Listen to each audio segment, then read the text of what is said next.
Hi, I'm Dr. Bachnowski from Lowell Animal Hospital. Today we're going to talk a little bit about cat medications. Are prescriptions generally more effective than over-the-counter medications? Yes, they are, and they are much safer as well. What are the different types of cat medications used to treat, such as antibiotics? Antibiotics are going to be used to treat bacterial infections. What about antiemetics? Antiemetics are medications used to treat nausea and vomiting. Antifungals? Antifungals treat fungal infections and yeast. What about antihistamines? Antihistamines, something like Benadryl, for example, are used typically to treat allergic type reactions. Anti-inflammatories?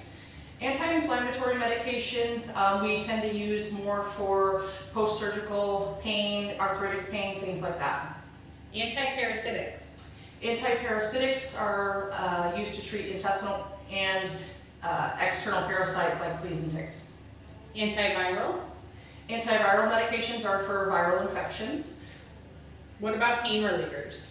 Pain relievers, again, will often use non-steroidal anti-inflammatory drugs, but we do use other medications like opioids for pain in cats. Steroids? Steroids we tend to use for sometimes in allergic reactions.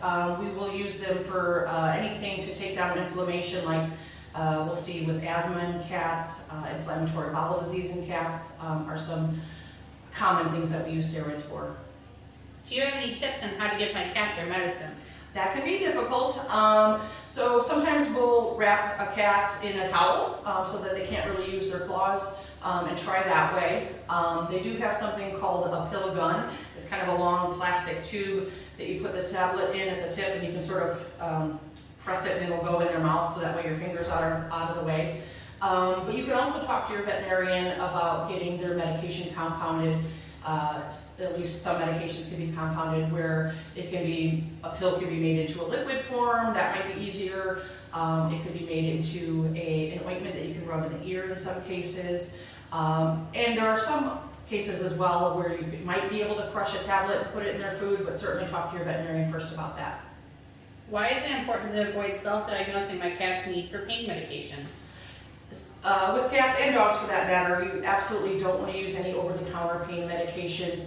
Most of them are extremely toxic, especially to cats. Some people think that if they just use a little bit, or they use the baby form of the medication, that it's going to be okay. But again, things like Tylenol are extremely toxic in cats. Why is early detection so crucial in getting a good result from cat medications? So both with cats and dogs for that matter, the sooner you can diagnose a disease or a certain condition and get treatment underway, the better it's going to be for your pet in the long run. Obviously, if you treat something sooner before it gets out of control, it's going to be a lot simpler to treat, cheaper to treat, and easier on your pet as well. Why should I purchase cat medications from my veterinarian instead of through an online pharmacy? So online pharmacies, many of them, might not be properly licensed or may be carrying a drug that is counterfeit. So you really just can get into some territory where, you really don't know what you're purchasing if you buy online. Thanks, Dr. Bachnowski.